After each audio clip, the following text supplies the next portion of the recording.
Bienvenidos al audio estudio de la Biblia. A continuación, la lectura de las Escrituras, una breve explicación y los versículos que se relacionan. Génesis capítulo 6, versículo 14. Hazte un arca de madera de ciprés. Harás el arca con compartimientos y la cubrirás con brea por dentro y por fuera. Aquí en este verso, en algunas traducciones, dicen maderas resinosas. Pero la madera de ciprés es la más cercana. También se traduce como madera de gopher. Hay otras traducciones que dicen haces el arca de cañizos. Unos dicen, además de compartimientos, dicen celditas o cañizos, aposentos. Esto más bien se refieren a cuartos. En inglés, rooms. Y la embardunas por dentro y por fuera con betún. Y la calafatearás con brea por dentro y por fuera. Otros usan embardunas, o sea que la cubrirás con brea por dentro y por fuera. La palabra en inglés para brea es pitch. Pitch es como una sustancia mineral negra. Es como de una consistencia de arcilla, barro o asfalto. Y ya veremos más adelante a qué se refiere la Biblia con esta sustancia. Primero que todo, Dios le dijo a Noé, hazte un arca. Y cuando dijo arca, o sea, no me estoy refiriendo a un barco, porque el arca no fue hecha para navegar, nada más para flotar en el agua. Aquí la palabra arca es traducida como cofre, en inglés es coffin o chest, o sea, cofre, caja o caja, una caja que va a flotar en el agua. En la Biblia se mencionan 3 arcas. El arca de Noé, la canasta de Moisés. A esa canasta se refieren también como arca.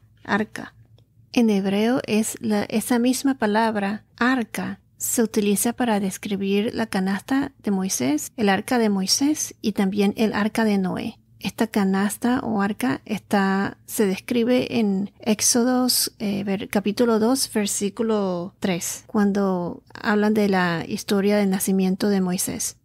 Es más, se puede ver el parecido entre el arca de Noé, que es la que llevaba los restos de la humanidad o sea, de las pocas personas que valía la pena salvar, que eran Noé y su familia, junto con lo que se necesitaba para salvar el reino animal.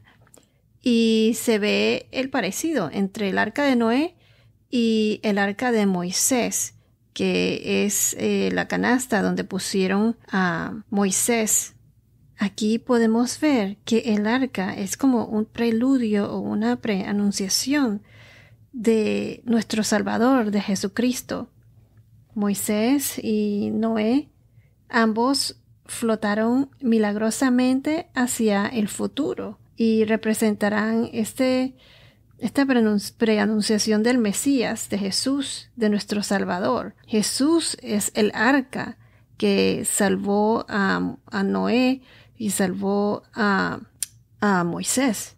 Jesús murió por nosotros en la cruz para pagar por nuestros pecados y salvarnos y darnos vida eterna. Entonces, en el día de hoy, en el mundo en que vivimos, Jesús es nuestra arca, porque Él es el que vendrá nuevamente por nosotros, por los obedientes, por los que tenemos fe en Dios, antes de que seamos juzgados. Si una persona no hace nada por arrepentirse o de acercarse a Dios antes de que se muera, tengan por seguro que esa persona vivirá en eterno tormento. Y ya para el juicio final ya sería muy tarde. Pienso que nunca es tarde para que una persona se arrepienta mientras esa persona esté viva. Pero el momento de actuar es ahora.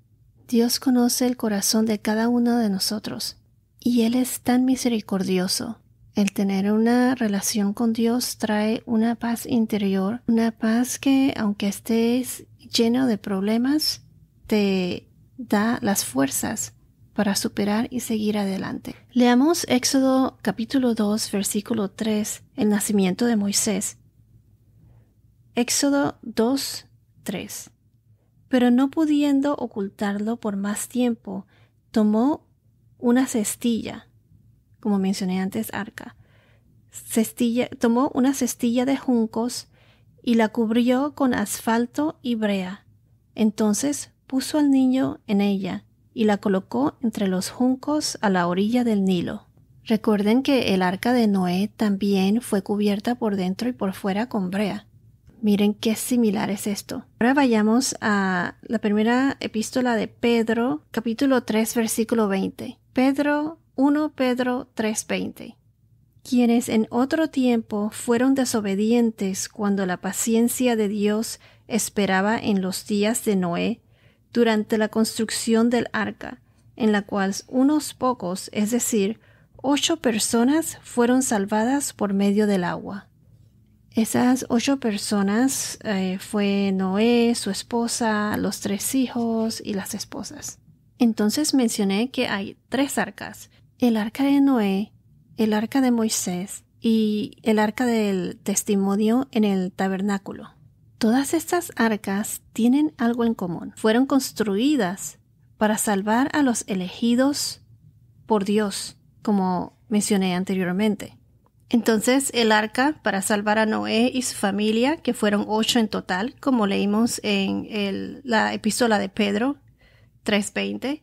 El arca o la canasta de Moisés, que fue el elegido para salvar al pueblo de Israel de los egipcios, en Éxodos 2:3.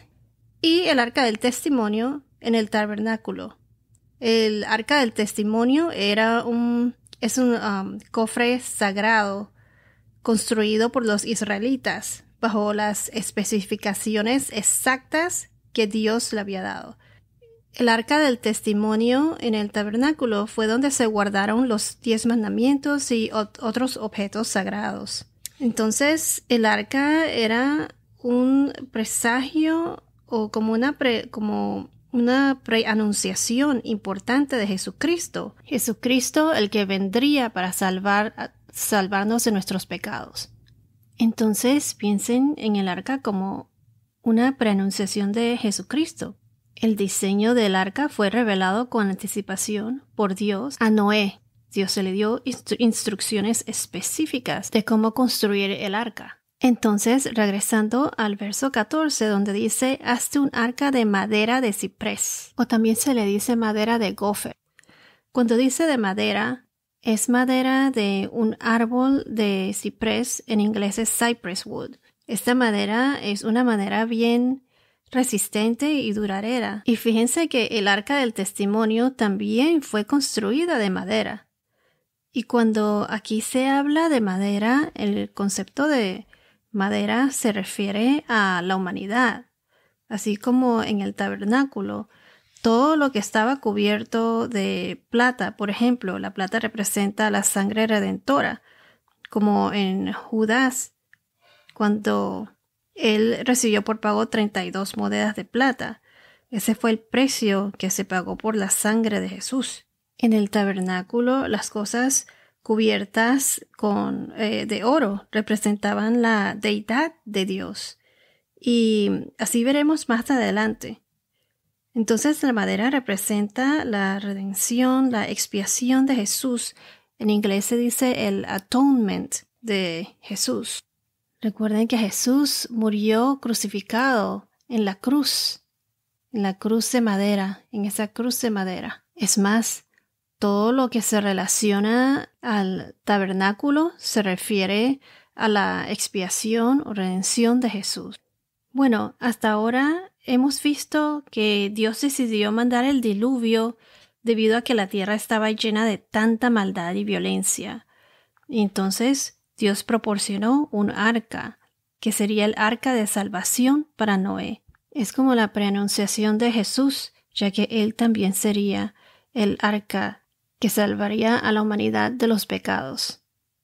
Dios dio instrucciones específicas de cómo diseñar el arca. Este diseño fue revelado con anticipación al diluvio. Así como también el arca de Noé es una imagen de Cristo y lo señala a él como el vehículo o arca de salvación. Señala a Cristo como el vehículo o el arca de salvación. el refugio del juicio de Dios que ha de venir. Recalco que el arca sería el refugio del juicio de Dios que habría de venir con el diluvio. La madera representa la cruz, la expiación de Jesús, en inglés el atonement de Jesús.